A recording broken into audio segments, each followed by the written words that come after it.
afternoon. Our two featured games today are Derby County against Luton and Arsenal v Coventry. In between, though, with a thought for England as well as Southampton, whose current form is as good as any, we check on the progress of Kevin Keegan since his return from injury. And unlike last month, there's a crop of outstanding goals in today's Goal of the Month competition. All in all, it's non-stop action of fine quality. And my news today includes Liverpool's reaction to their first home defeat for 3 years, a transfer triangle involving Norwich, Manchester City and Seattle Sounders, and the latest twist on the future of Justin Fashanu. Well, let's start the action with our game from the second division, Derby County against Luton. And I suppose they're both just on the fringe of the promotion zone and could make Division 1 with an inspired burst. But promotion or not, they've both proved on more than one occasion that they know how to entertain. And yesterday was no exception. Your commentator, John Motson. Kevin Hector, 36 years old, and in his second spell with Derby County, holds the aggregate record for league goals among current players. His total of 262 is confirmed today in the club's own newspaper, and he needs just one more to make it 150 in Derby colours. Hector, playing these days in midfield, is one of 3 players in this unchanged Derby side who played in the famous First Division Championship days. The others are number 4, Steve Powell, and number 5, Roy McFarland. 2 players missing through suspension, Alan Ramage and David Swindlehurst. Luton are forced to make 2 changes, Mark Azelwood and Tony Grealish both injured, so Wayne Turner gets his first game of the season at number 4, although he'll play left back, and Lil Fucillo at number 10 gets his second game of the season in midfield. And a nice welcome back today for the Derby manager Colin Addison, who's been away from the club for 6 weeks with an attack of shingles. Referee David Allison of Lancaster. 2 clubs here, Luton wearing the orange shirts and Derby in white, who know that 2 points today would put them bang in the promotion picture. Derby are 1 point behind second place, and Luton are 2 points behind Derby at the start of this match. That's Alan Bailey, who's modelled himself on Dennis Law and looks very much like him.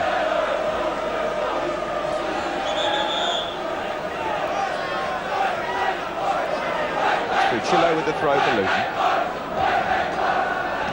On by West. It's Keith Osgood. Roy McFarland looking for Hector. Wilson driven across by Steve Powell to Ensign.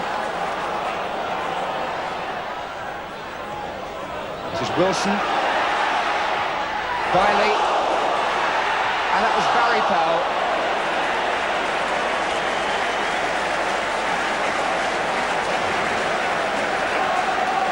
Delivered first of all by Ensign, Bailey getting in a touch, and the ball coming on the volley to number 7, Barry Powell, but high and wide.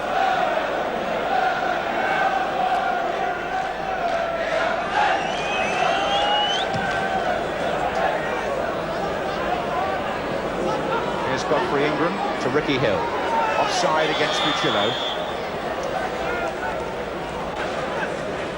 Just keep an eye on Ricky Hill, number 7 for Luton, very talented player in midfield. Looking for Wilson, in the way was Donaghy for Luton. Wilson's challenge, a good one. Here's Buckley, former Luton player, and it was Buckley who was fouled by Steen.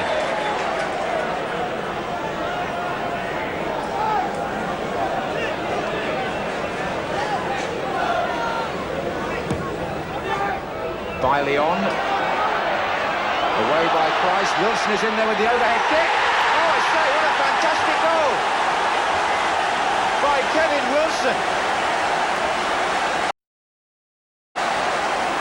Beautifully taken. Bailey flicked the ball on, Paul Price with the header out, and an overhead kick by Kevin Wilson makes it 1-0 to Derby. And this young man, signed from Southern League Banbury for £10,000 last season, that gives him 5 goals in the last 11 games. And he won't have enjoyed one any more than that, I'm sure.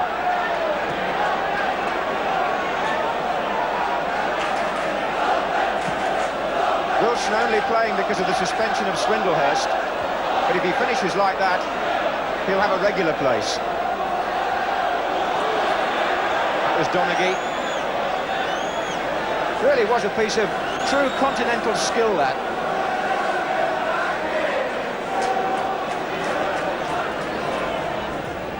Looks for Wilson.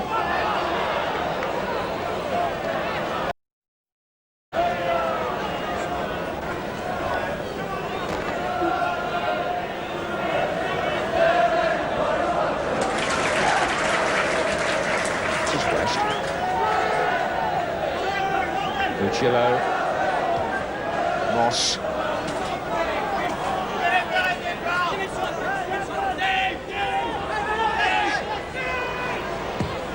Looking for Hill on the far side. And now is Kevin Hector for Derby. Biley making himself a target. Nice layoff too from the centre forward to Paul Empson. Really nice touch by Alan Biley, that. Hector. That's good. Emery. Harry Powell. Emery's ball in. Here's Barry Powell again. Oh, here's Wilson again. Shot was blocked by Price. Back in by Steve. Offside. Offside Hector. But Kevin Wilson played a part again. In fact, he put Derby one up last week at Bolton early in the game, in the very first minute on that occasion, and Derby lost 3-1. He'll be hoping that today's goal starts them off onto something rather better. That one from Hector was disallowed for offside.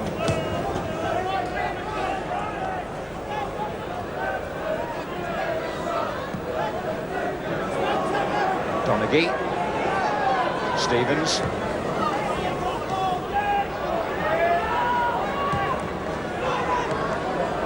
Chance here for England to go on.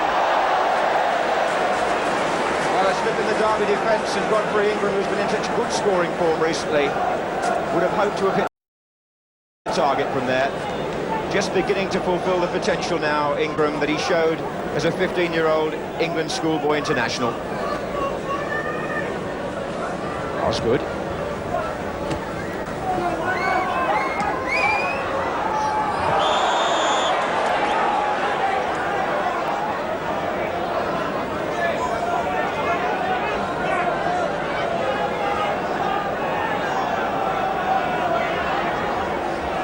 So it'll be Emery to take the kick for Derby.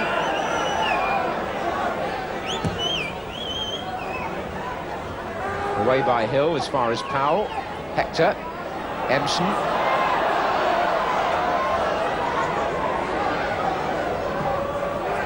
Wilson's flick on. Oh, that comes in the end to Osgood. Barry Powell is... Oh. Well, what could have been a second goal for Derby could even on the break end up as an equaliser for Luton. Here's Steed. Looking for Ingram, it came off Steve Powell, who made tremendous strides to get back. It was curious, that last Derby attack, because Keith Osgood was coming in on the cross, and I think Biley's deflection may have actually taken it away from him.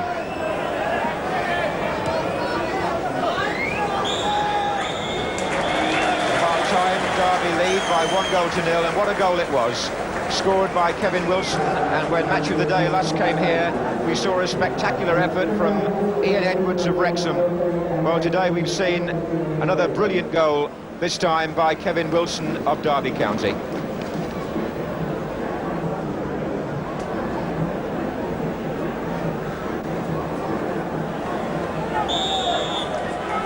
So Derby start the second half. Luton, in fact, have taken 5 points from their last 3 away games. We're hoping to keep that sequence going, but they'll have to do so by coming from behind if they achieve it. Here's Hill. Had a good first half, Ricky Hill, and he was impeded there. David Pleat, the Luton manager, done well with this squad over the last couple of seasons, but hoping to see them make the important promotion push now. Luton were pacemakers for much of last year in the top 3 and finished 6th. Here's Emery.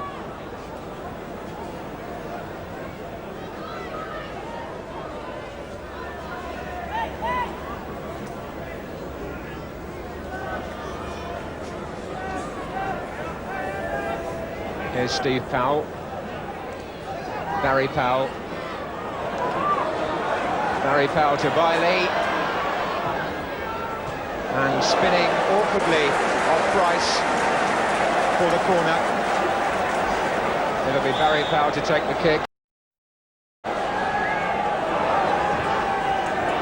Awkward Osgood on, and a volley by Bailey, and comes off the line. And Luton had men back, for which you give them credit, in the right place to block it, but Bailey will feel unlucky. Keith Osgood at the near post flicked it on. Bailey met it on the full, but the cover was there. And Colin Addison must be feeling his side could so easily have been 2 goals up. Important that Derby don't let their grip on this match slacken, because Luton have shown already that they've got the ability to come forward and do something about it. This is Ricky Hill.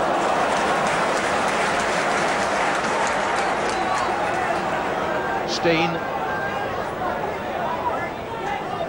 Stevens. McFarlane to Ensign. Bailey. Hector is just inside it. Taking a break on the right was Barry Powell. That was who Hector was looking for. Instead, it's Luton with Moss.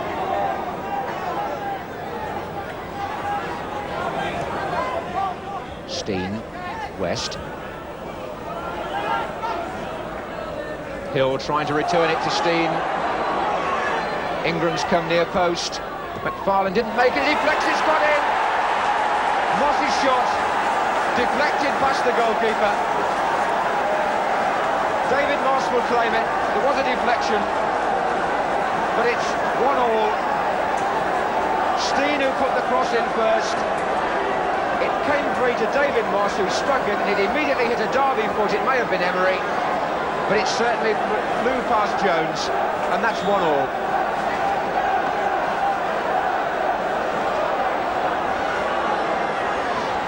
And Luton back in business early in the second half.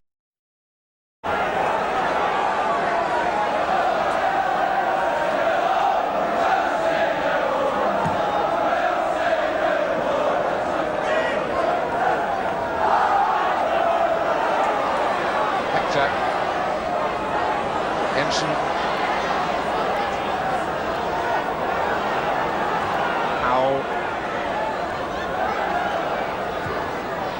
Wilson turning it in. Steve Powell, Buckley.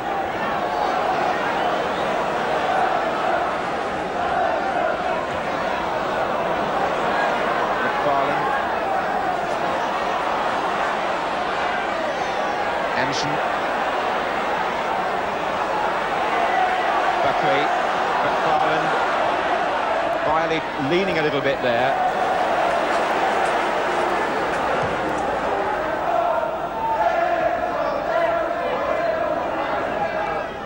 This is Alan West. And over on the left wing, David Moss, turning on the kind of form in the last few minutes that made him Luton's top scorer last season. He's found Steen.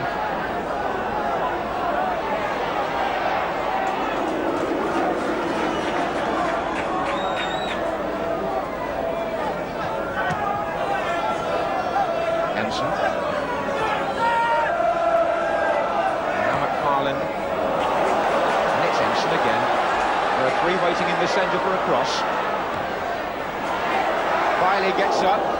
Donaghy away. Then it was Steve Powell. Now it's Moss. Oh, and well turned on by Steen. And Steen could get the return here. Offside. Steen played the first ball into Fucillo. When he went for the return, he was offside.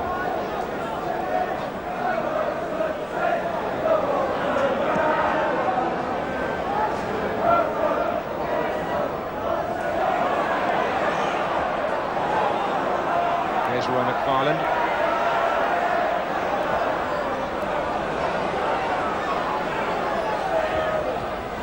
Oh, given away by Keith Osgood, and it could be... Oh, it's Ingram through the centre. A chance here for Luton. It's Coventry Ingram, and it's 2-1. 56 minutes gone, and Luton have turned the match round. A that was a dreadful mistake by Keith Osgood. He gave the ball away in a critical area of the field, and he gave it away to David Moss. Moss played a superb ball across into the path of Godfrey Ingram, and Ingram finished in style. In fact, that's Ingram's 5th goal in 9 matches, and Luton now are 2-1 in front, and David Moss has been involved in both goals.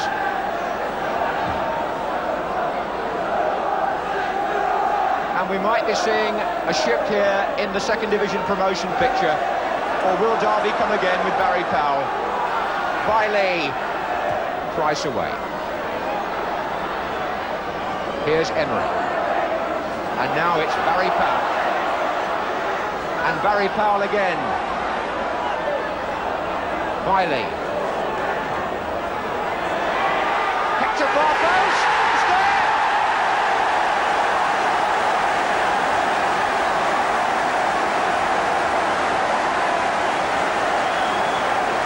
Now. Barry Powell and Bailey combining on the right. The ball played to the far post, and Kevin Hector up with the defenders, and 2-2.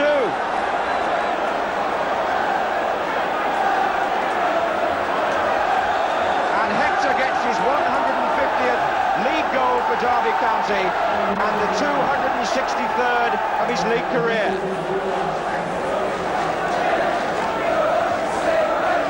We've got here now a second division game which has really come to life.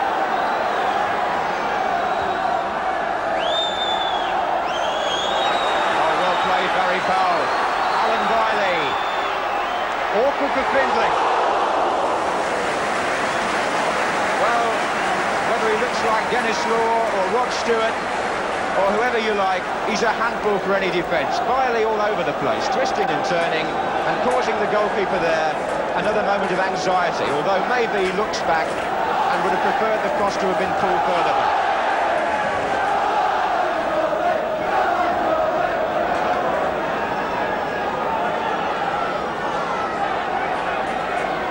Varland, Steve Buckley to Ensign. That's a good ball to Bailey. And it was Price who challenged him, and I wonder if that's a foul.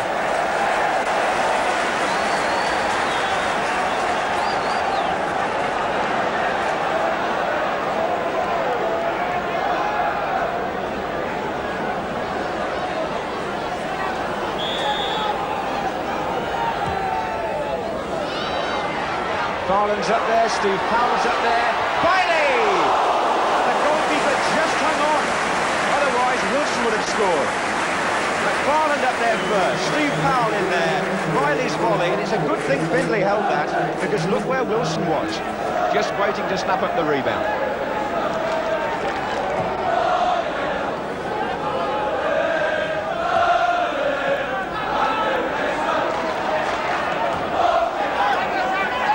That's Emson.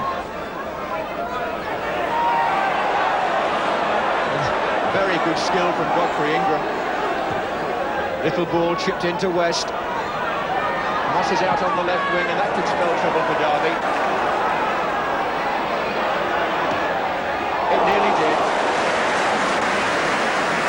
This fellow strikes the ball so well, and Roger Jones was down smartly at his near post.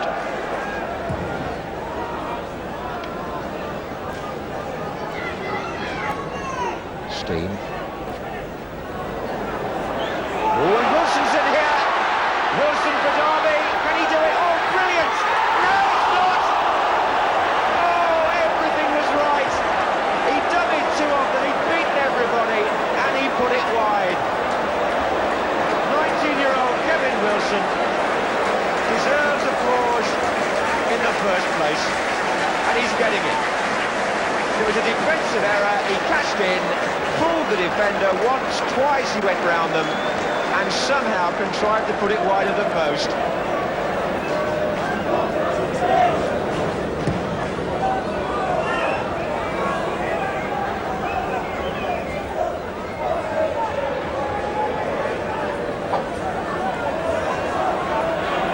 What a good match.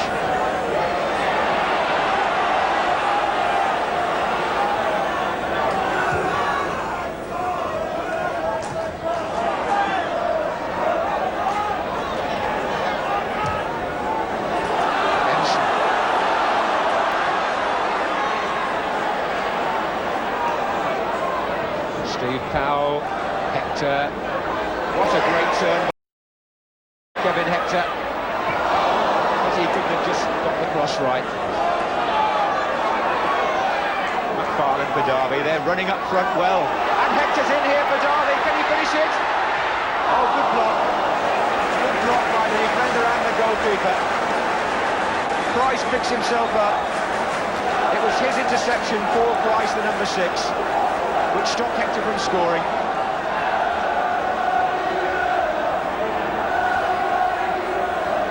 Findley's punch, good one too as far as length goes. They're coming tearing out now, looking for the offside. They haven't got it. Motson.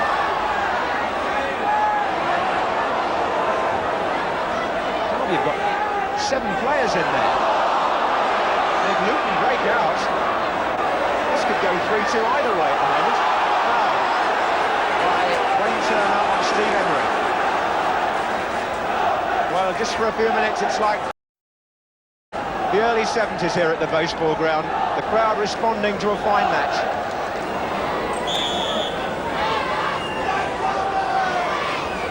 Here's Keith Osgood, here's Steve Emery with the shot. Well worth an effort from there too by the former Hereford player, Steve Emery. And here's Brian Steen for Luke. Good ball, Moss.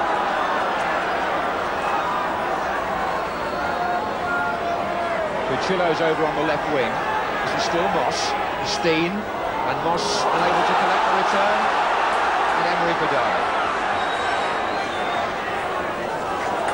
Motson, we're in the last minute of normal time, and there won't be much time for stoppages because the game just doesn't seem to stop. Hector. Osgood. Number 2, Emery. Oh, good running by Barry Powell. Look at the space he found, and nearly an own goal by Paul Price. Well, that would have absolutely gapped a match in which you don't know what's coming next. David Pleat blowing with relief, I should think, that the game is nearly over. It's a manager's nightmare, but it's a delight for the crowd. And as the referee blows and the crowd applaud, if we saw games like that every week, in terms of entertainment, they'd pack the grounds again. Because this match, for the neutral, had just about everything. So many goal-scoring chances. Derby, with Kevin Wilson scoring a goal which may be a contender for goal of the season. And funnily enough, we saw one earlier on this ground this season, scored by Edwards of Wrexham, which was in the same category. Luton then went ahead, and Derby came back again with the final score, 2-2, and everybody getting their breath back. Well, that result keeps both teams in touch with the leaders. The top 3 all did well, but perhaps Notts County's win at Sheffield Wednesday was the most spectacular, because West Ham's 5-0 win over Preston only underlined that they're in a different class from the rest. Grimsby and Blackburn also won, leaving Swansea and Sheffield Wednesday as the only losers in the top 10. Well, now let's take a look at the progress of Southampton, whose recent form has been a revelation. And with or without Kevin Keegan, they've proved they're a most entertaining and free-scoring side. But in adding the England captain to his squad, Laurie McMenemy must have felt that it might just enable them to join the elite at the top. Well, to see how that dream's working out, let's join Alan Parry at the Dell. The Dell isn't big enough to hold the crowds who want to see Southampton these days. And although injury has robbed them of Kevin Keegan for 14 games already, his presence has still been a major influence, as manager Laurie McMenemy readily agrees. Everybody's disappointed for Kevin that he couldn't play every game since he's come here, but his contribution has been enormous insofar as we've attracted the attention. We've even got you down here today to talk about him. And we've had big gates wherever we've gone, so he's pulled them in, we've pulled them in away from home. And it's been a frustrating time for all of us because the extra criticism that's come on him personally, because of the fact that he hasn't been exactly what people expected, they haven't taken into account the injury, of course. That's been a period which we've all had to feel our way through because, like his injury, he's never had that to handle before. Being injured, it's not just the handicap of being injured, it's the frustration not playing. And also the fact when you come back, your confidence is slightly gone, and you're naturally not match fit. But I've been lucky. I've come back into a very good side that's playing well, and had already had 6 games without defeat under the belt, and we've just been able to carry it on, which is nice, you know. What about the criticism of Kevin that he spends too much time on his commercial activities? Well, I'm sick of saying it, that it's not time spent on things. When the agreement was made for him to come here, I was given a complete list of everything he had in mind and that he was contracted to. And in fact, he doesn't spend that much time on it. It's his photograph or his signature, possibly.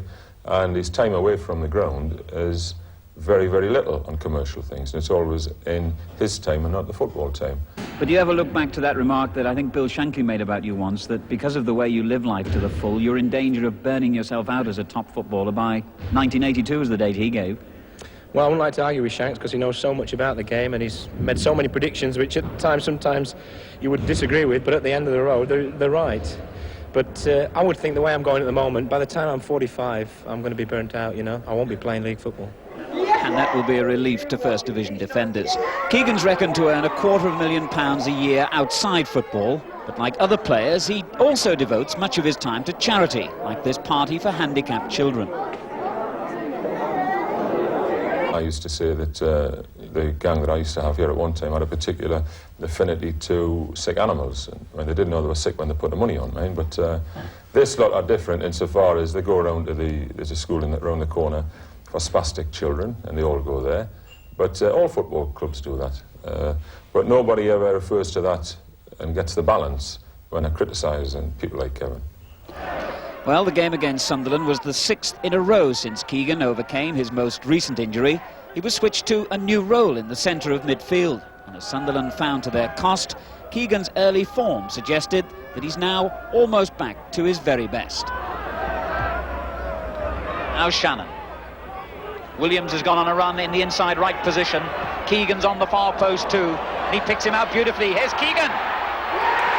1-0. Kevin Keegan finishes in the impeccable manner we've come to expect. So simple for Southampton. The goal coming in the 14th minute. When the ball was clipped in from the right, Keegan spotted that Siddall had come off his line, prodded out a right foot, and that was enough to give Southampton the early lead that these fans at the Dell have come to expect. Flicked on by Moran. Here's Keegan again, but Elliott got in the way. Williams! Well, Stevie Williams was all at 25 yards when he hit that ball then. He's such a sweet right foot, it didn't matter the distance. He really got some power behind the shot, and it's as well for Sunderland that Siddall covered it. Straight at Nicol. Now Keegan. George. And Southampton playing some sweet football. Waldron down the left. George wanting it again, and Keegan, this is lovely stuff.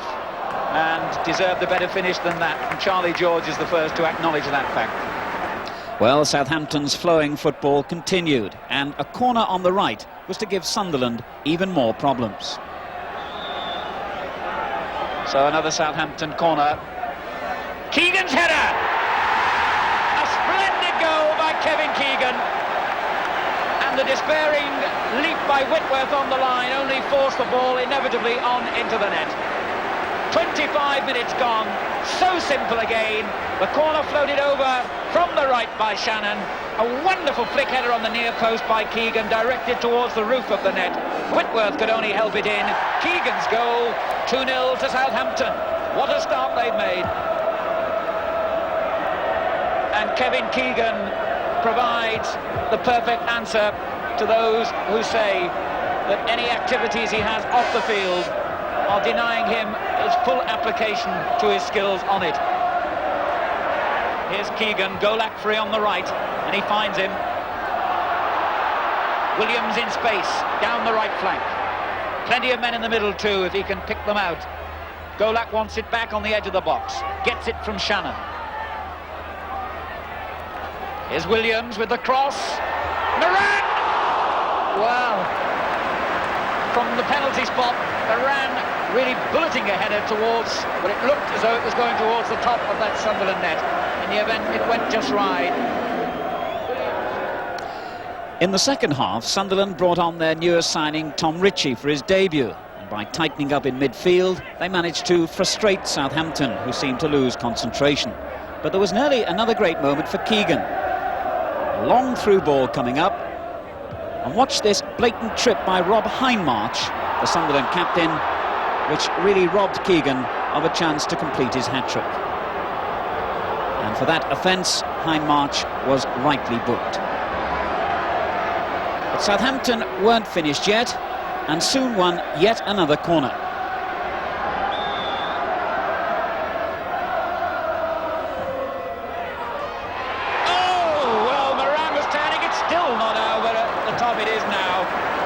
Turned away, thinking that had gone in, and it looked as though it was going to as well. And Siddall somehow or other just got a fist to the ball, turned it onto the crossbar, and then helped it over the net. But as the game moved into the final minute, Sunderland were awarded a free kick close to Southampton's goal.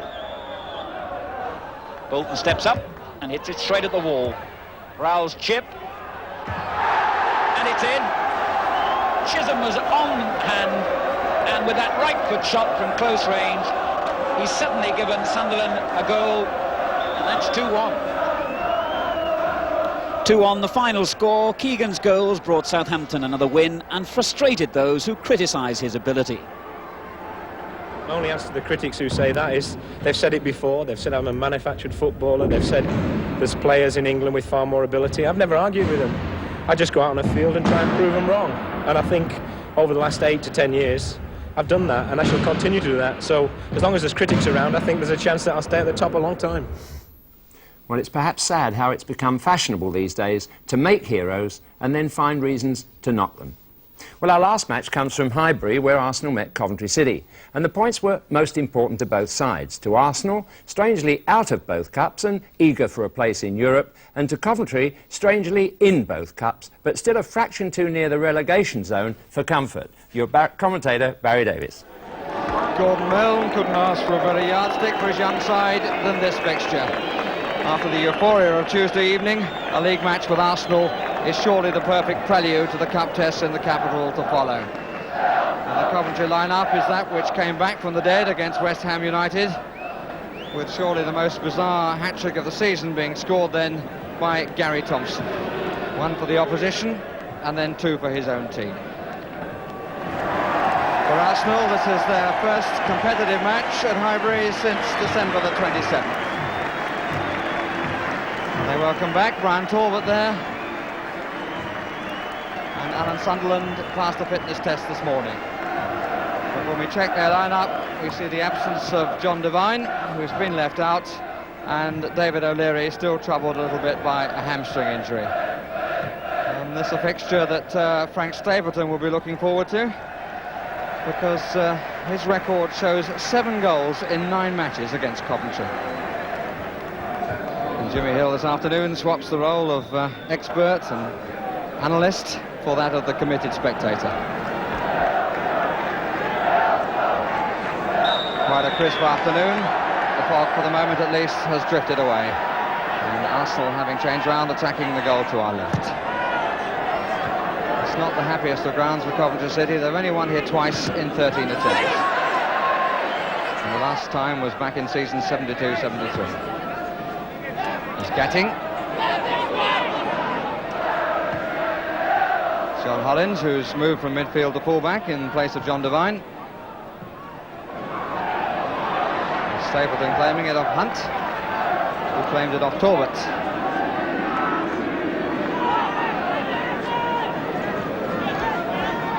Dyson to Gillespie. Surprised they didn't give a touch to Les Seeley there.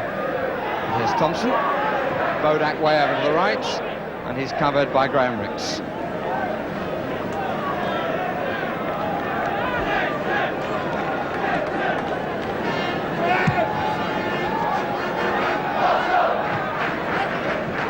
Blair.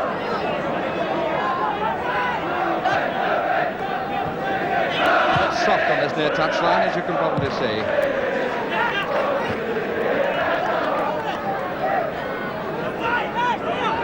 He's going to give a touch to Seeley.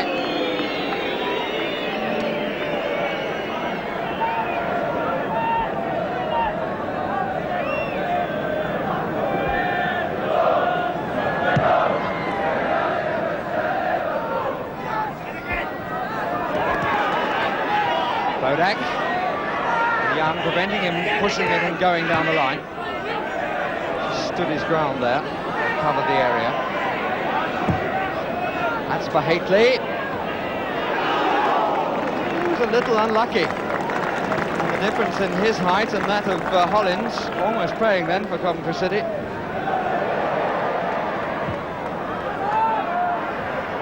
Nicely done by McDermott. The dummy to go and get it first time. That's a good ball by Kenny Sanson. Thomas across. Loses to Brian McDermott. And the goalkeeper and Dyson together. And Arsenal suddenly finding a bit of rhythm. But it's ended by the referee's whistle. McDermott really got things going then. Robbing Danny Thomas, who shouldn't have been caught out like that.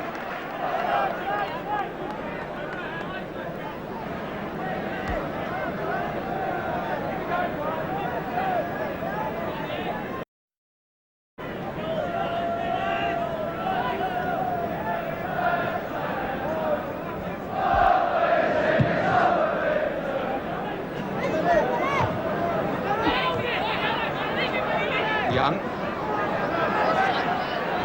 Gillespie. McDermott. Chatting. Hollins has made the run on the far side, and the near is Sunderland.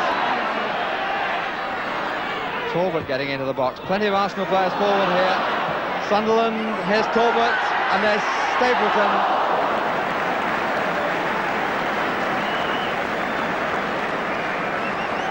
Seemed to hang in the air a bit. Looked as though it was going to go further to Talbot. Fell comfortably for Stapleton. The goalkeeper went down also with some comfort to take it.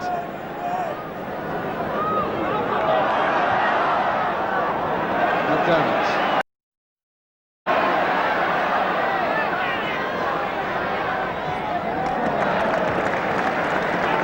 Thomas gets it right, and Arsenal have a corner.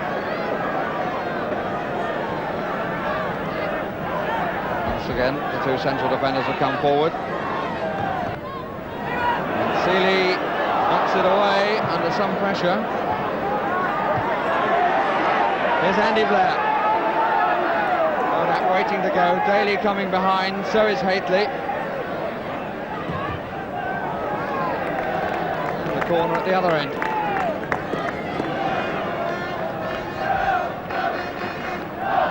The players looking into the sun. Corner. Pat Jennings without cap. Met easily by Stapleton. Roberts telling Daly where to put it. Oh dear! And Arsenal saw the point as well.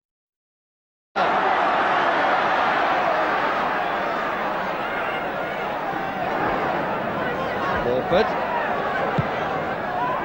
That's for Stapleton. Forward! Yes!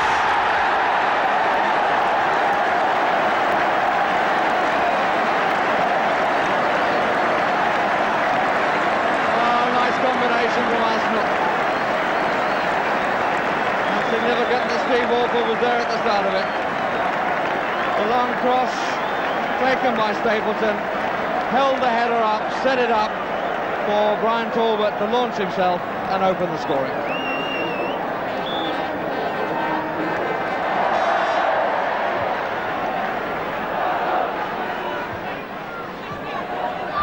Here's Ricks for Arsenal.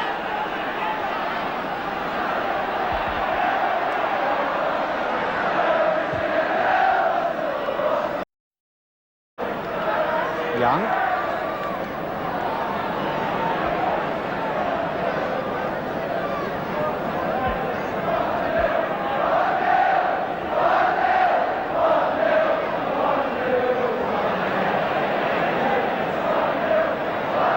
Turned by Roberts. And Ricks right on his own 6-yard line.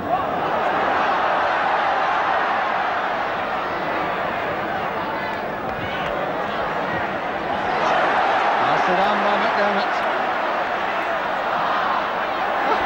Oh dear. Ricks gets up from his armchair, finds McDermott, who finds Hollins,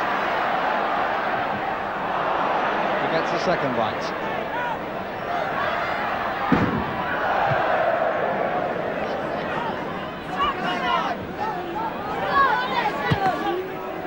Great ball. Took so much weight off it. He's gone on again. And Sanson, Talbot in possession. Finds Hollins. Young has come forward, so has Gatting, number 10. Sunderland. Every Arsenal player just about getting involved. Blair's header. Hunt.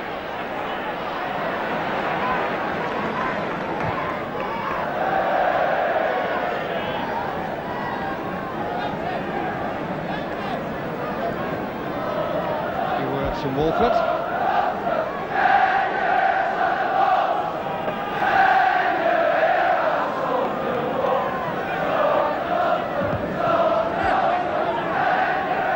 Thomas. Ricks nowhere near there, in truth.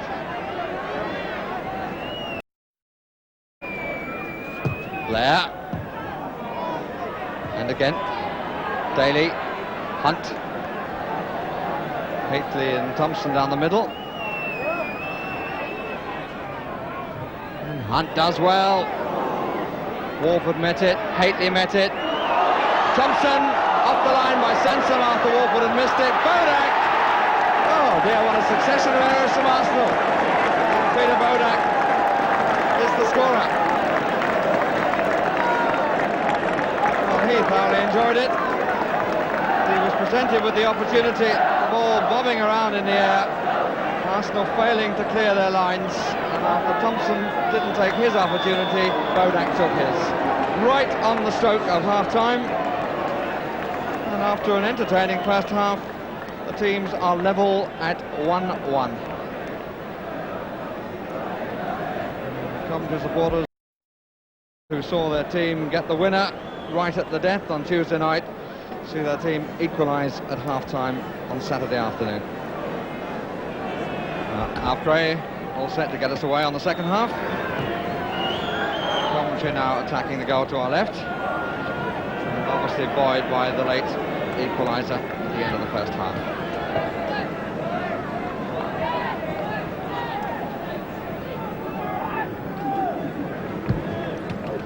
Second half opening quietly as the first half did. Sanson. Walford.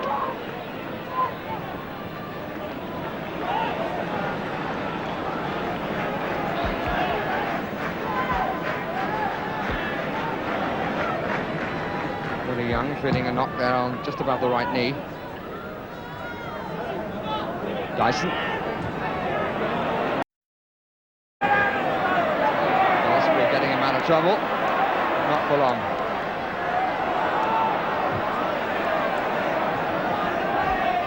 Hunt and Hollins.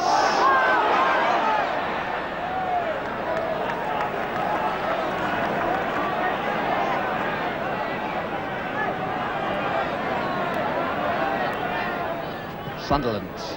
Plenty of room for Hollins. Stapleton.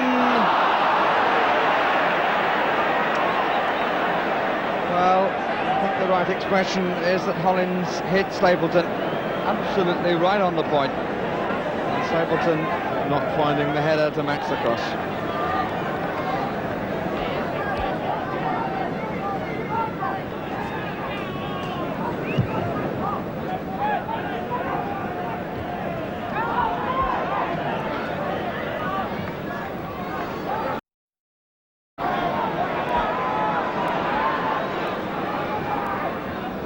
Gillespie.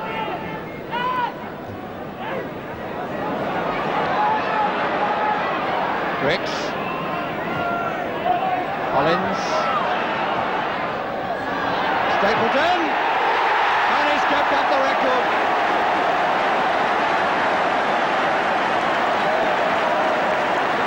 Hollins goes to have a quick word with Ricks, and all three involved there were together. Ricks, who demanded in the midfield, and how good it was to see that. Found Hollins, who played it forward beautifully for Stapleton to turn and thump his 8th goal past Coventry in 9.5 matches, plus the what, about 40 minutes of the second half.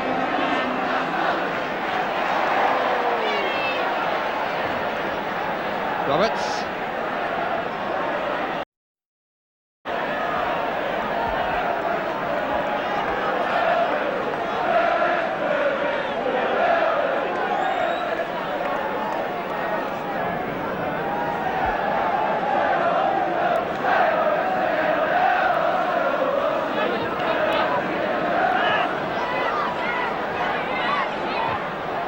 Stapleton to Talbot. Stapleton's gone down the middle, so has Kenny Sansom. Seemed to call. Stapleton says a bit lower next time.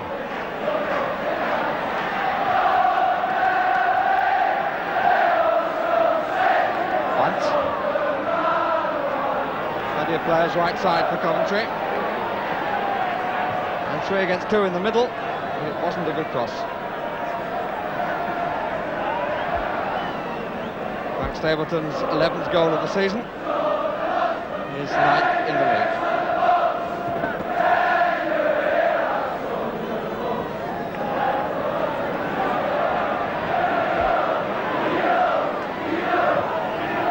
Hunt.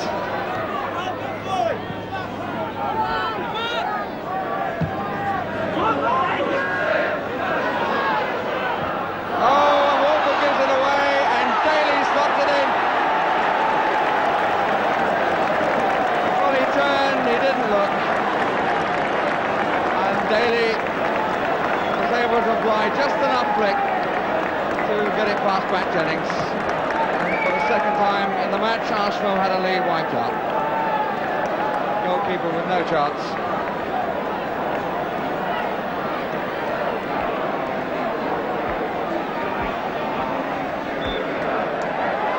.66 minutes gone, 2-2 score.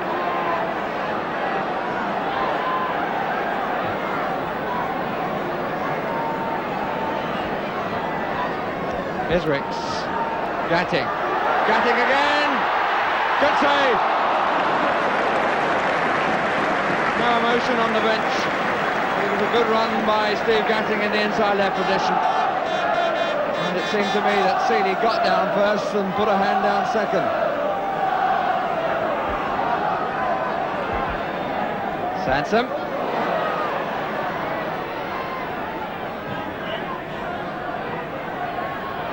Ricks, presented with the ball by Blair, who changes his mind.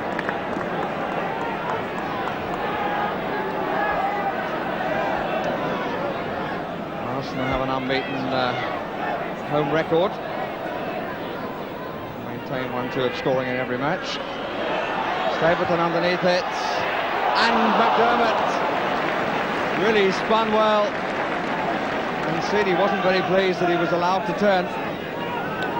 The shot went wide. And Steve Jacobs is coming into the fray. And it's Peter Bodak he replaces.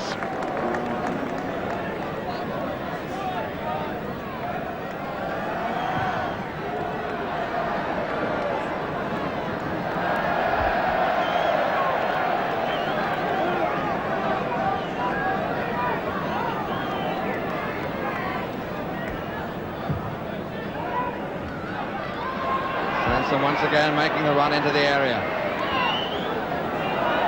Walford. Hit pretty strongly, but well taken by Hollins. It's awkward. And McDermott with the line right on the line by the legs of Seeley. Seeley right down by his post. As the ball was flicked across the area, McDermott came in and Seeley got right down by the post with his legs. Dyson looking for Haitley. In no position ready to correct a header with Hollins in attendance. Ricks.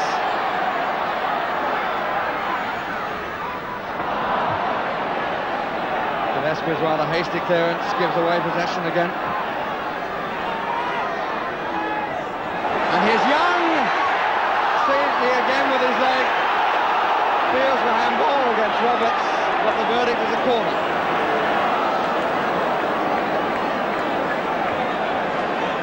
Ball has come up into the 6-yard box. Out by Blair. Gillespie. Oh, well played by Hollins. Spun it back to Ricks. That's curling in. Stapleton. A very hefty right hook applied by the keeper. Hollins. And 2 or 3 players offside.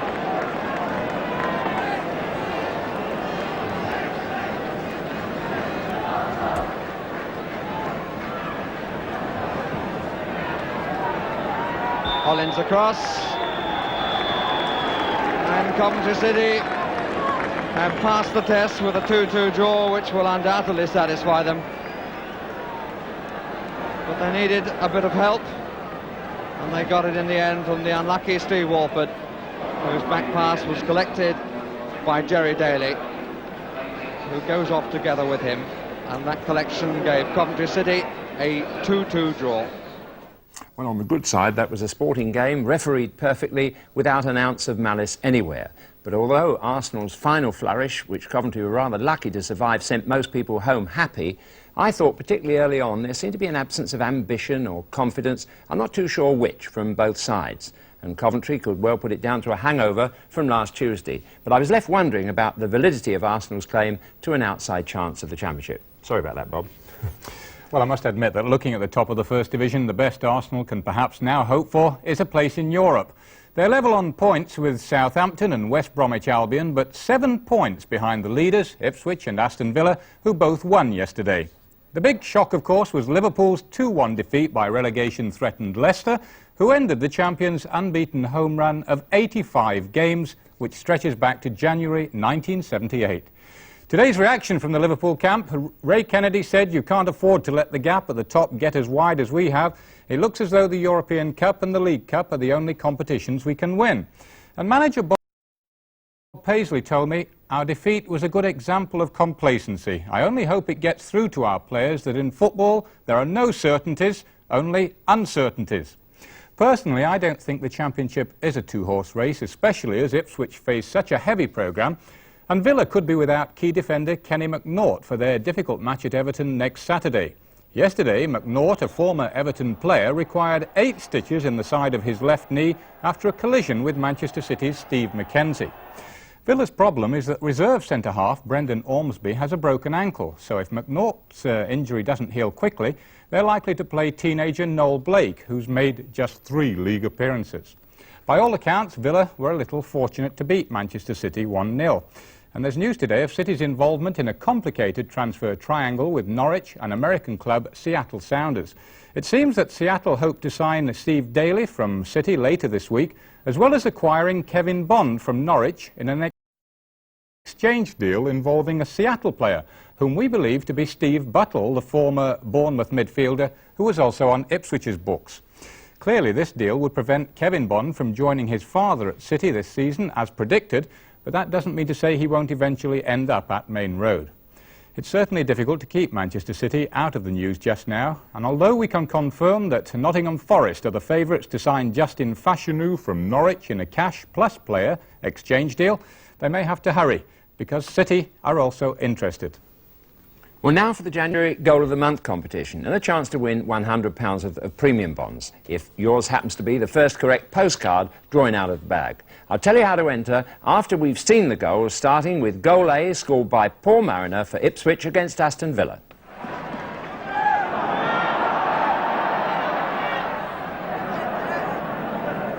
Well, you can feel the tension, but you can see the quality of football.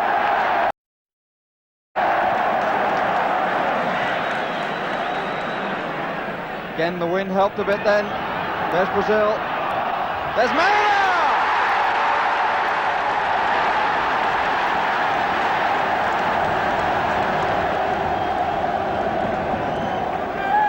Watch.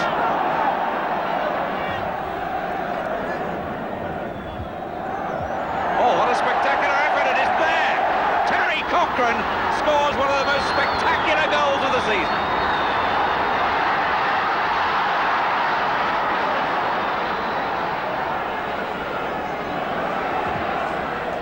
Now Shannon trying his luck on the left with Keegan on his outside.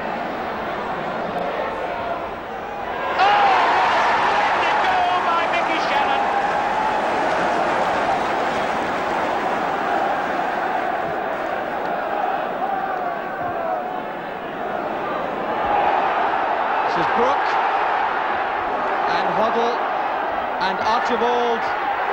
Yes!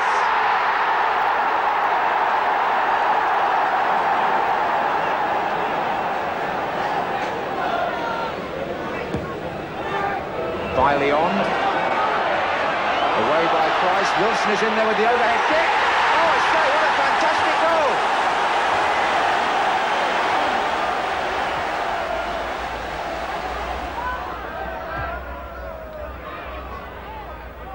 Williams has gone on a run in the inside right position. Keegan's on the far post too. He picks him out beautifully. Here's Keegan. 1-0.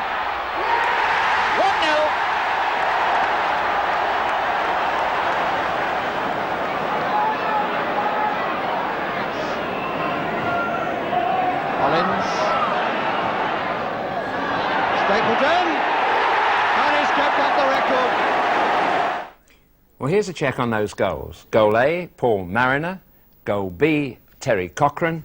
Goal C, Mike Shannon. Goal D, Steve Archibald. Goal E, Kevin Wilson. Goal F, Kevin Keegan.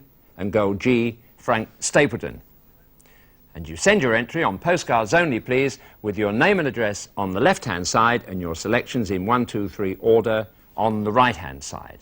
And then you address the postcard to Goal of the Month, BBC Television, London, W12 8QT.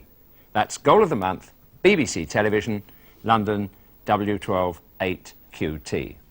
Well, this month's goals are going to test us all, including the panel who, like you, think long and hard before choosing their 1, 2, 3 order. And Bob and I feel we're already in trouble because we can't make up our mind, never mind the winner or the second or the third. So that's it. Once again, I wish you luck in that competition. And our thanks to the players and the officials for providing that very entertaining, and especially to Kevin Keegan for his 2-goal contribution to that hour, and proving once again that he's much nearer to being a saint than a sinner, as some people would have us believe.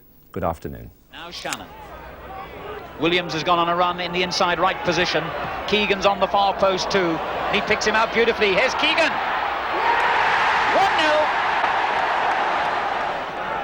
So another Southampton corner. Keegan's header. A splendid goal by Kevin Keegan.